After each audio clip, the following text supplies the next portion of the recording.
Hey guys, and welcome to the user's guide of the JBL Live wireless headphones. In this video we're going to explain to you in detail how to exactly use these headphones. In this example we have here the Live 460NC, but in general these instructions are true for all of the JBL Live headphones. Now we start out by pairing them to a smartphone. In this example we have here this Android phone, but in case you're looking for more detailed instructions on how to pair them to an iPhone, to an Android phone or to your Windows laptop, then I suggest you check out my videos here in the upper right corner. So after turning on the headphones by sliding up the lever here on the right ear cup, we should see this LED here blinking in blue. That indicates that the headphones are in the Bluetooth pairing mode. In case this is not the case for your headphones, then check out the Bluetooth button here on the back side of the right ear cup. Here, this lower one, that's the one that you press just once, and that will enable the Bluetooth pairing mode. And now the LED should be blinking in blue. And that means we can now switch over to our smartphone, where we are going to enter the settings menu. And in here we can now press on connections, and then we see here Bluetooth. So we're going to enter here the Bluetooth menu and we're going to enable Bluetooth. And within a couple of seconds the phone should now be able to find the JBL Live headphones, and it is actually possible that you see the headphones appear twice in the list, once with the LE ending and one without. In case you do see it twice, you definitely want to select the one that does not have the LE. Okay, so now our headphones are already paired and they are ready to be used. And just to let you know, you don't have to go through this pairing process every time you want to use the headphones. The next time you just turn them on, they are going to automatically reconnect to your phone and they're immediately ready. And these headphones also support a multi-point connection, meaning that you can connect up to 2 devices at the same time to the headphones. So for example, you can connect your smartphone and your laptop both at the same time and use the headphones with them at the same time. Our next topic is regarding the charging of the battery. So first of all, how do we know when it is time to charge the battery? And there is 3 ways on how to figure that out. The first one is to check the battery level of the headphones on your phone.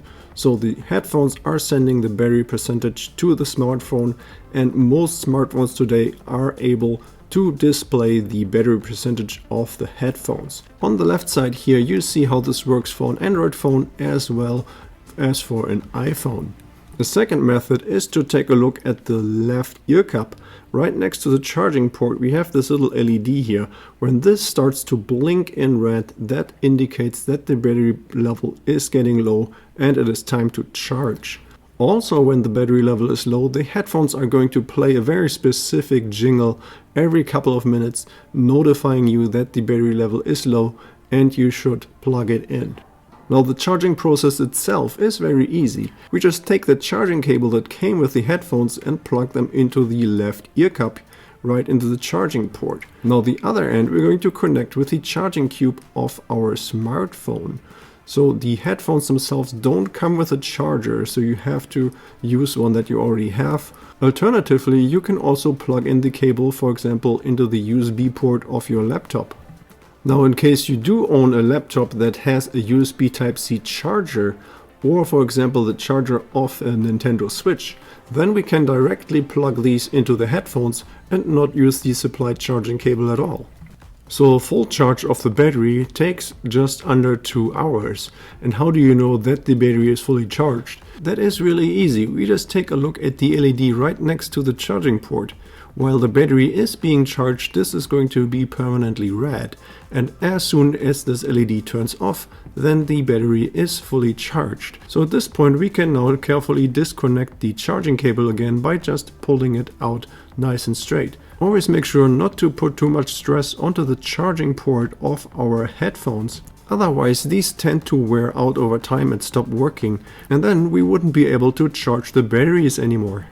Okay, so our next topic is the buttons on the right ear cup. All of these buttons do have multiple functions, and depending on how long we press them, something different will happen.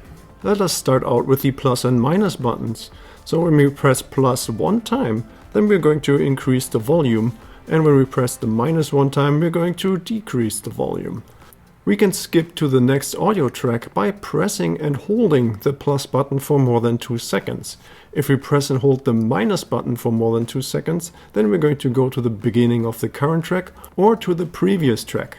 Between the plus and minus buttons is the play pause button, so pressing it once will start the audio playback and pressing it again will pause it. By pressing these buttons for more than 2 seconds, we are going to activate Google Assist, Siri or Bixby, depending what kind of smartphone we're using. Now when we are receiving a phone call, the functionality of this button completely changes. So by pressing the button once, we're going to accept the incoming phone call, and by pressing it again, we're going to hang up. If you want to mute the microphone during this phone call, then you can press and hold the button for more than 2 seconds. And by pressing it for 2 seconds again, we're going to unmute the microphone. Now on the front of the ear cup we find 2 more buttons.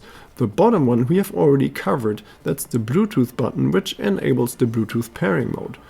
With the button on top we can toggle between active noise cancellation, ambient awareness and talk-through modes.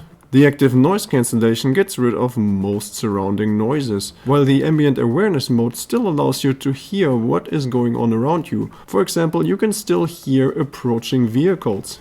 And the talk-through mode will allow you to have a normal conversation with somebody else while wearing the headphones.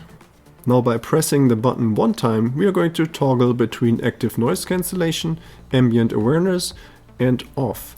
And in order to activate the talk-through mode, we are going to press the button twice. Now the JBL Live Headphones also come with an app that provides us further functionalities. The app is available in the Google Play Store as well as in the iPhone App Store. Once you start the app, it should automatically find your JBL Live model and switch to it. The first screen here allows us to activate and deactivate the noise cancelling, ambient awareness and talk-through modes.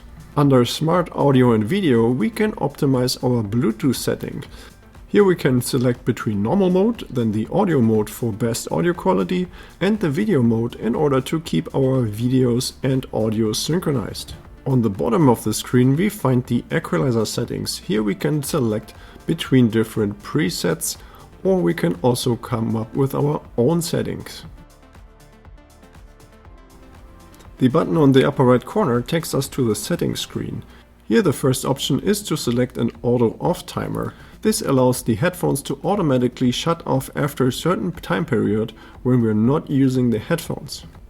When the play and pause option is enabled, then the audio playback will stop as soon as you are going to take off the headphones. And when we put the headphones back on, then the audio playback is going to continue. The voice assist screen allows us to enable voice assistants like Google Assist or Amazon Alexa. We can activate these services by just touching and holding the side of the left ear cup for more than 2 seconds. Now on the bottom of the screen we do see the current firmware version of the headphones, and in case you are connected to the internet and there is an update available, we may be able to update our firmware in the future. Now, alternative to the Bluetooth connection, we can also use these headphones with the wired connection. We simply connect the smaller connector of the cable with our headphones, and the other end we're going to connect here with our smartphone. When we are using the wired connection, we don't need to turn on our headphones, and they will work without the use of the battery. You only have to turn on the headphones in case you want to use the active noise cancellation, ambient awareness or talk-through features. One thing to be aware of is when using the wired connection, at least for my model of JBL Live 460NC, you will not be able to use the microphone of the headphones. And now, just in case you're ever having trouble with the headphones where they're not functioning right, or you just want to reset them, then there is a way to perform a factory reset, and that is by pressing and holding the plus and the minus button for more than 5 seconds until the headphones turn themselves off and on again. And this will bring the headphones to their original state, meaning that at this point you will have to pair them again to all the devices that you want to use them with. Okay, so this is already it for this video. I hope you found the information helpful, and if you have any more questions or comments, then please leave a message below.